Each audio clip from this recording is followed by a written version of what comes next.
Hi everyone, my name is Meltem. This is our multidisciplinary clinic called the Vibrant Healthcare. Come on in.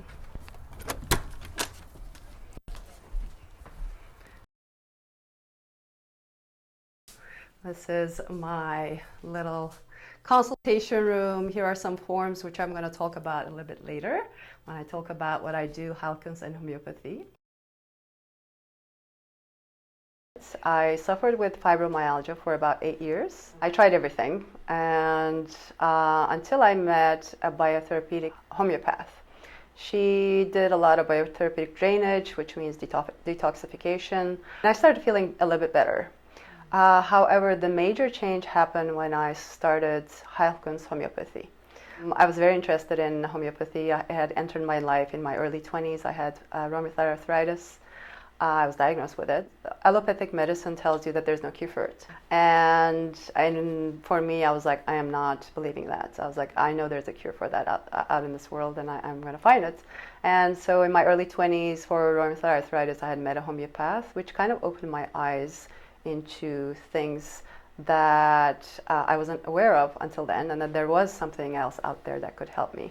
So classical homeopathy is different than Halkins homeopathy. In Halkins homeopathy, we truly cure the root cause of disease. We really dig into that, and we do that through what we call a timeline sequential treatment, starting with pre-birth actually. So in your mother's womb, whatever your mother feels, you also feel. So you're already at that time start to be affected by your mother's emotions, the traumas that she might be going through, and all of those affect us. So all these timeline events start at the womb, and even pre with chronic miasms, which are inherited diseases. What we do in Halkins homeopathy, which is basically true medicine that uses natural law to help people reclaim their health spiritually, physically, and emotionally. My journey with it, like I said, I had fibromyalgia, and after the second year of Halkins treatment, I was completely cured. I no longer suffer with extreme exhaustion, incredible deep aches and pains in my body, and as a yoga teacher at the time, it was really hard. Literally, it felt like a liberation for me. It's like I found myself again, because living with such pain for 8 years, it was horrible. But I know the reason for it. I was just meant to have new tools in my toolbox to help people, and I know I'm here to help. All the tools that I have, yoga, which has helped me immensely. I still love yoga and adore yoga. Through Reiki, and most importantly through Halkins homeopathy, which is actually medicine. Halkins homeopathy is not just homeopathy, it's just a part of what we do. But homeopathy itself is, for example, if a person is showing certain symptoms, the natural law of similars tells us that when we have a remedy, and anything can be a remedy, so what we use is the energetic imprint of a substance. So a homeopathic remedy above 12C, there's no actual material in it. It's all the energetic imprint of the substance that we're using. And the way we figure out which substance or the remedy to use is we have what we call repertories. These are all, and we have they're thick and big.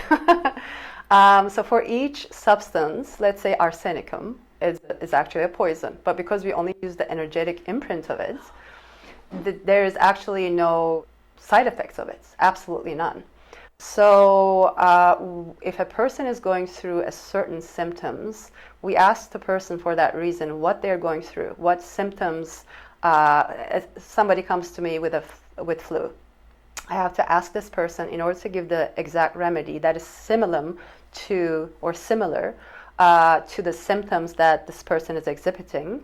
And like I said, the way we figure out what this substance, so what we match is the symptoms, especially the mental and emotional symptoms, a remedy exhibits when a healthy person takes that remedy. The law that allopathic medicine uses, law of opposites, which means you have a symptom and we plaster it with something else so that you don't feel it. That's why it's quick And a lot of people nowadays are used to that quick fix. So a lot of people still want that when they come to you. So you have to really explain to them what homeopathy is and how it works. It's literally, I'm 50 now, and I had 50 years of timeline events that led me to who I am right now, right? So we have to go and treat all those traumas. Now, what are traumas in the timeline that we treat? Anything from a fall, tumbling downstairs, a birth is one of our greatest and first traumas. Going through the birth canal, it's a big trauma. From emotional breakups, loss, divorces, loss of parents, loss of anyone, loss of job, all of these are traumas. Accidents, car accidents, I know I had 3 of them, and each of them left an imprint in me. So why we treat these timeline events is we think, oh, this happened and I'm fine. We're not, actually. They, each and every one of them, leave an imprint in us, and some of them more than others. And as they layer up like an onion, one layer on top of the other, on top of the other, our life force starts to misfunction, and it's just too much on our life force to handle all those traumas. Furthermore, some of these traumas, it could be any of these traumas. You could have, years and years and years of traumas layered on top of one another.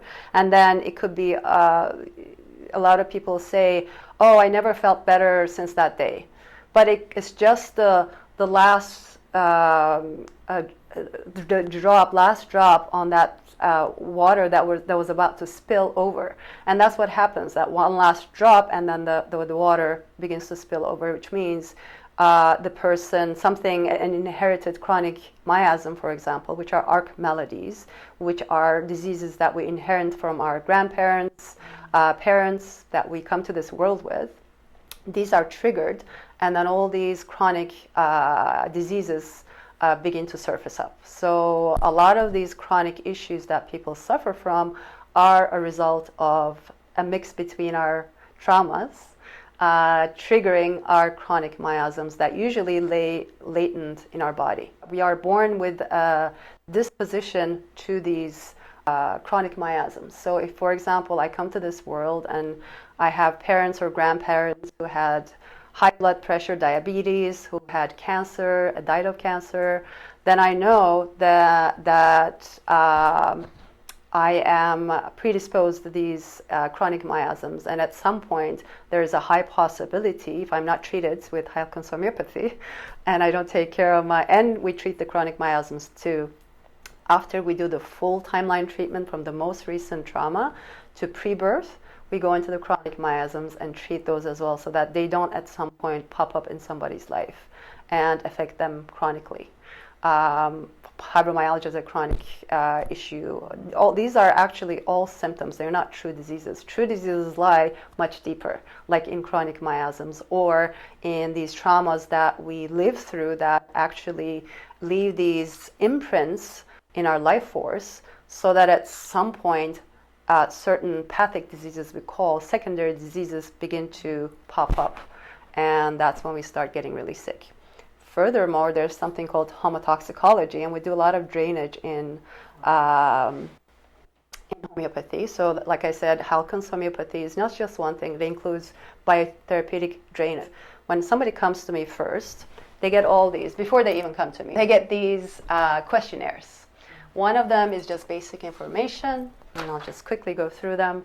And it's about blood type. We follow a blood type diet, which means, for example, each person, let's say I'm O blood type, and I am, there are certain foods that are neutral for me, there are certain foods that are poison for me, and there are certain foods that are healing for me.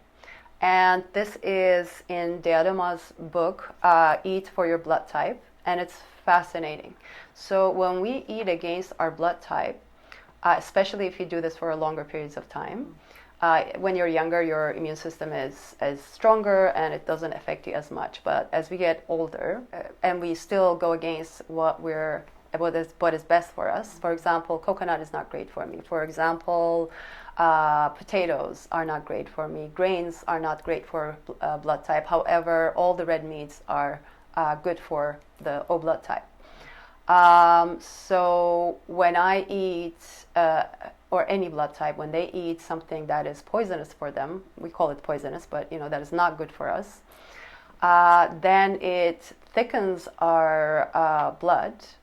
It agglutinates it, and it slows our metabolism, so that in turn affects our immune system and the functioning of our metabolism and just in general. So it's actually pretty important. So we always ask the blood type, and also other typologies, which I'm not going to get into right now. They're a little bit more complicated. General info, and also main concerns, because I want to know what they're coming to me for. So a certain person, main concern might be, I don't know, I'm constantly sick.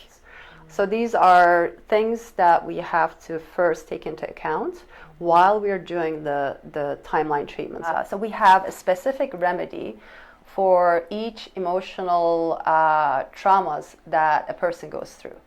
If a person goes through loss, then the remedy that we use, we call that tonic remedies. So they're always constant, and pathic remedies, they always change. However, tonic remedies are always constant. So for whenever a person goes through a loss, they get a natmur, which is natrium muriaticum. Or if a person is went through an event that made them angry, then we would use, for example, staphysagria. Again, why these remedies? Because in our repertory, it says that the person that takes that remedy exhibits these symptoms. So we match what the patient comes to me with what a healthy person experienced when they took this remedy. And that's how we match it, and that's why it's called the law of similars. So when an artificial disease that we create with the remedy and we put it into that person, the diseased person, superimposes itself on the actual disease by the law of similars, it annihilates and completely destroys the actual disease. This is where I ask them about their general regimen, we call it, meaning this consists of all their food intake, what they eat, what they take, what pills they take, what vitamins they take, as well as how they sleep. How is their sleep pattern? Are they sleeping well? Are they sleeping too late, too early, too much? All of these affect a person's health, including exercise. Is the person exercising enough? Is the person exercising the right way? Constantly running, for example, we don't recommend to a person, because you're literally activating constantly your flight and fright response, and you're basically slowly killing yourself. That's how interesting it is. Things that we don't know, right? So we do recommend movement daily, but not running daily, for example. So there are certain things that we recommend. Also a slow burn, weight exercise, etc. So we take note of everything before we see the patient, so that I have a good idea of how they live their life and what I can recommend them in regards to nutrition, whether it's blood type, metabolic type, or glandular type, which I said, again, I'm not going to go into. If the person is more sick, we usually do the metabolic type. If they have a medium health, then we would look into glandular type. If they're pretty healthy and they have a few things here and there, then we would take them into blood type dieting. And along the way, as they get healthier, we would also switch the diet that they have. So we look at the whole person. Again, like I said, we take into consideration everything that they do in their life. So for example, a simple nutritional issue could cause a disease, a pathic disease. For example, too much vitamin C or lack of vitamin C. All these could actually cause disease or symptoms in the body, where they act like a disease and you're having all these symptoms. But if you just fill in the gaps, sometimes the person all of a sudden starts feeling better and there was no actual disease, it was just a nutritional gap. So we always make sure that we take care of that first. And then as we do that, we always give the person a daily dropper And within the daily dropper, we have what is called a constitutional remedy. Constitution is spoken about in many different healing modalities. Ayurveda, for example, talks about it. I've done a little bit of Ayurveda when I was doing my yoga teacher training. And the type that we are born into affects our fears, so this is what we come to this world with. It affects what we like, what we dislike, and it is fascinating because it's spot on, even more so than I found astrological types. Affects how we sleep, the way we sleep. It is fascinating and it's so spot on for everybody. I've done so many constitutional intakes now, and seeing how spot on it is fascinating to me, and it taught me so much about myself too. A lot of the times it's like, what is wrong with me? Why do I fear the dark? Or why do I have this? And why do I, think like that? And why am I such a love bug? Phosphorus, they're all about love, love, love, love, love. And it's, the whole world they see in a little hearts. And all they want is love, love, and soulmate and this and that. So that's their whole, that's what drives them. So the first question here, for example, this is a constitutional intake. It's pretty long. Which helps me determine what the person's constitution is. And taking the constitutional remedy actually helps the person's immune system. So it actually strengthens their immune system. Yeah, because they're taking remedy according to their constitution, what they came to this world with. There's one of the first questions. What is your main motivation, driving force in life? Possibilities are passion, emotional reward, love, security, place in hierarchy, ideals. Love is for phosphorus, which is my constitution, for example. Passion is for sulfur, and they all relate to a constitution.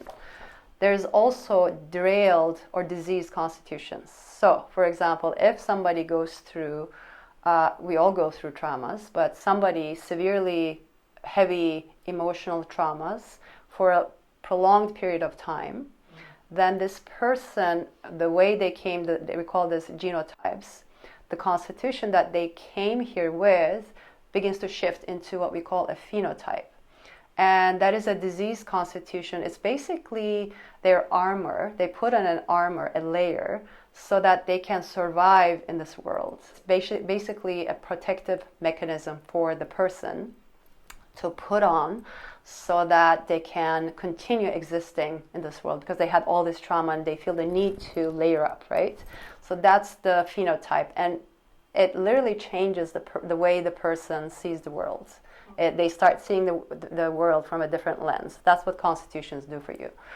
And that's a phenotype. So we determine all of these. We try to always determine the genotype, what's underneath all those layers, if we can see it, and then what is covering all of it with the phenotype. And we treat for both. We give the person both of these so that the phenotype can be hopefully treated and they can be more of their true genotype, as well as improving their immune system and the strength of their life force.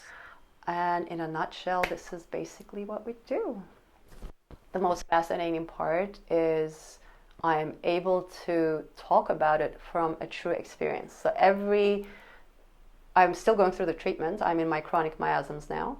So there's chronic miasms. After the chronic miasms, you go into the deepest fears and deepest illusions and delusions. So it continues.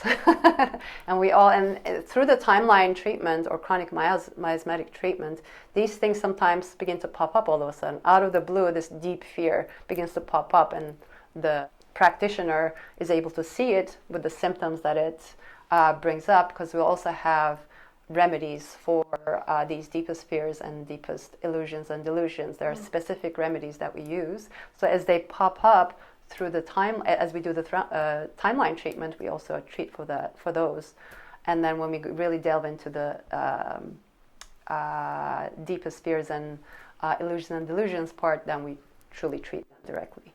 So yeah, it's fascinating. Every couple of months, I literally feel a layer is taken off of me, and I feel a little bit better. It's just this deep knowing and feeling lighter, and just even the way you think begins to shift, your fears begins to lessen, the food that you desire, we call this, for example, when you're in health, you resonate with food. When you're in health, you resonate with people, and you are surrounded by people that you resonate with, not you're attracted with, and not the food that you're attracted to.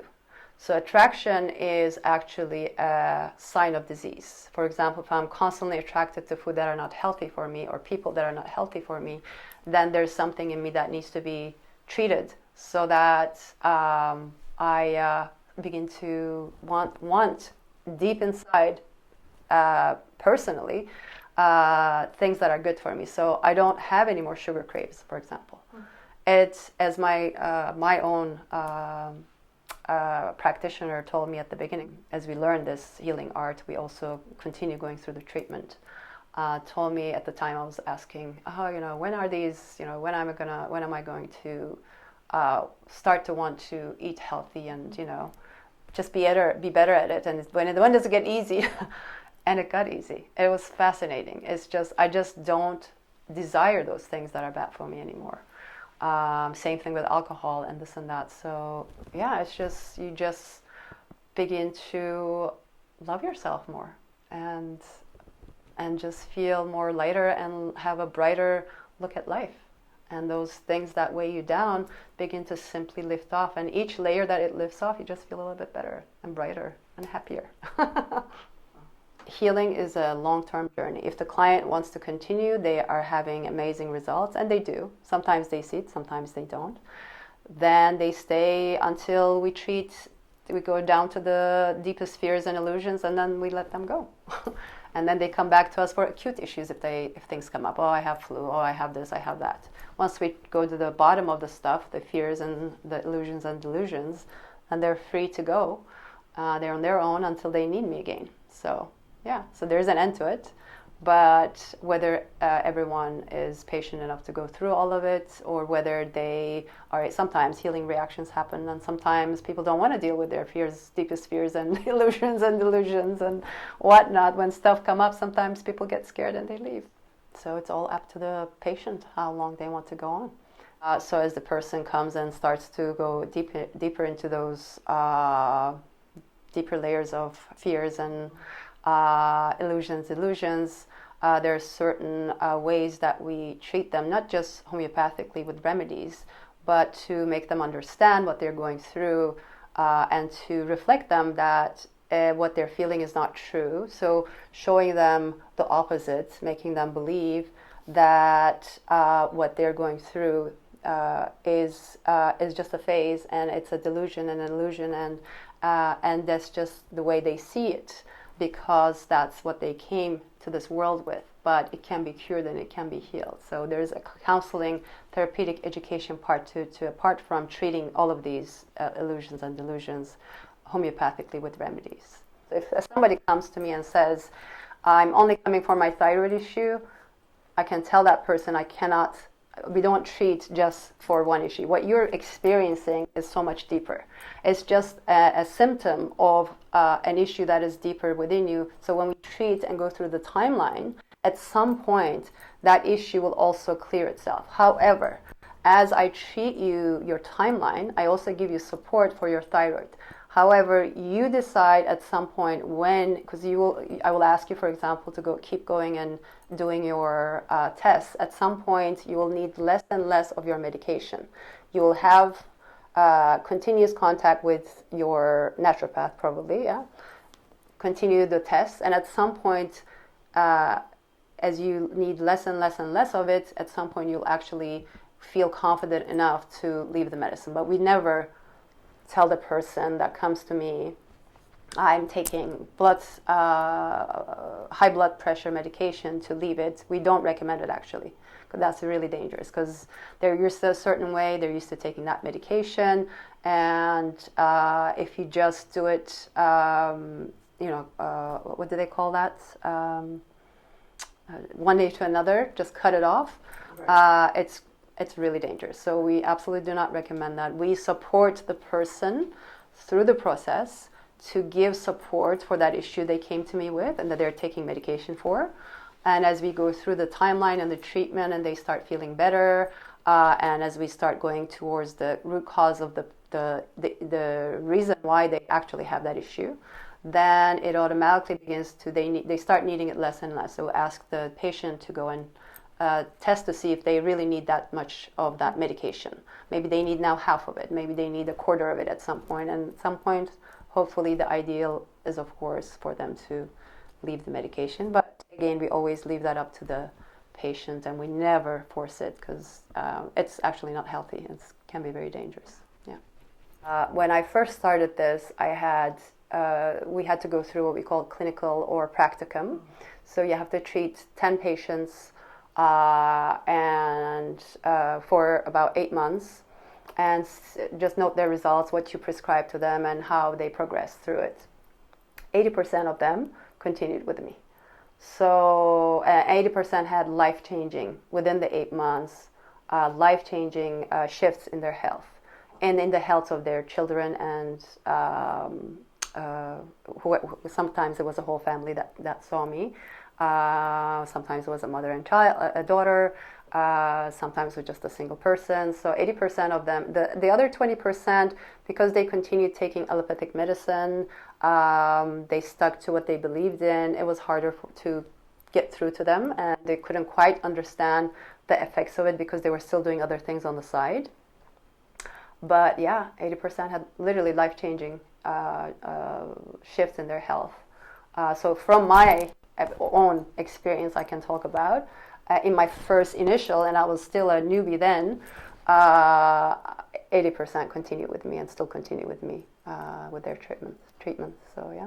So I have a website, and I am on Google search. I have a Google business page. So my most recent client find me on Google. She researched for a homeopath, and I popped up. She lives in Nanaimo. So that's how she found me, with her son, for example. However, I have a website. It's www.vibrant-health.care.